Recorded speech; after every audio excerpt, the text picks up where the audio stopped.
the neck region. If on patient with inflammation of the liver, these nerves, this cold sensory capsula, peritoneal covering, intraperitoneal.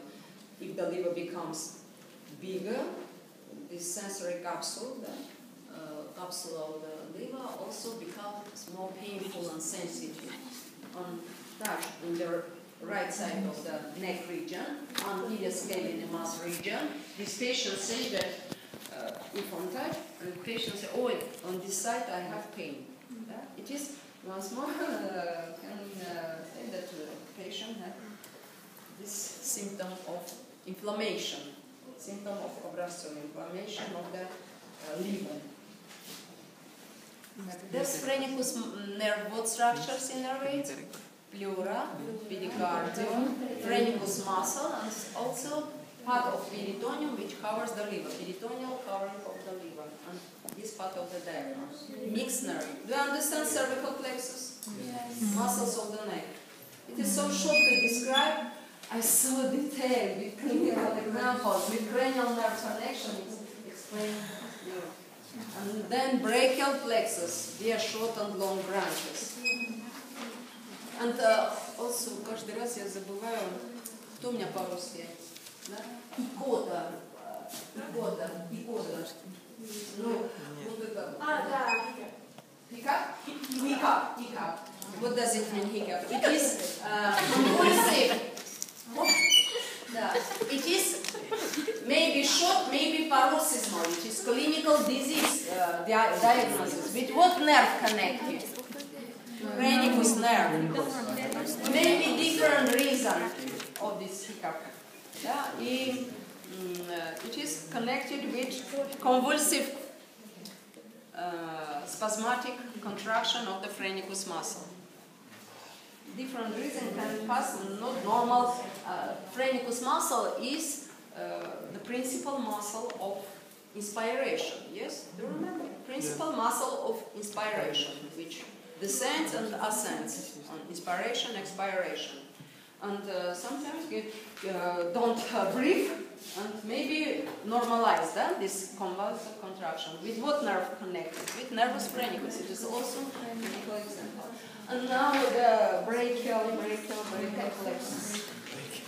Formation, you know, C5, C8, this the main portion, but principal portion, but also with participation of the fourth cervical, some part, and first thoracic anterior branch also participate. This complete. The brachial plexus is formed by ventral branches or anterior branches of low four cervical spinal nerves, C5, C8 spinal nerves, anterior branches, with participation of fourth cervical and first thoracic anterior branches. Where is located? Interscalene space with the arteria subclavian.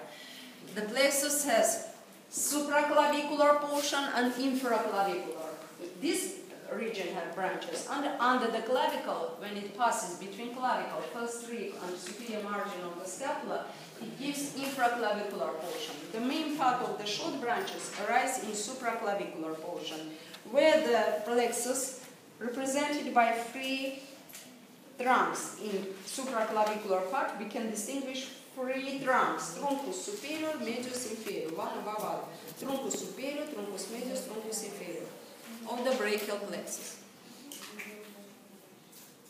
And then through the superior aperture of the axillary cavity. Do you remember axillary cavity? When we abduct our head, we have axillary region. After removing of the skin and fascia, this deep region is called cavitas axillaris. The brachial plexus from the neck region goes between clavicle, first rib, and scapula, superior margin, goes to the axillary cavity. And here, from all sides, surrounds what is the contents, main contents of axillary cavity? Axillary, artery, and vein, with axillary lymph nodes. And these all trunks intermix this axillary artery from all sides, surround from the lateral side, medial side, posterior, and in front, lateral and medial join together and form the loop. That's what three trunks in infraclavicular portion, change into the free fasciculi, from fasciculus medialis from medial side, fasciculus lateralis from lateral side, and fasciculus posterior from the back of, in relation to what structure? To the arteria. Arteria axillaris from all sides, surrounded by these nerve trunks, long nerve trunks. Short goes to the muscles of the shoulder girdle, muscles of the thorax, muscles of the back.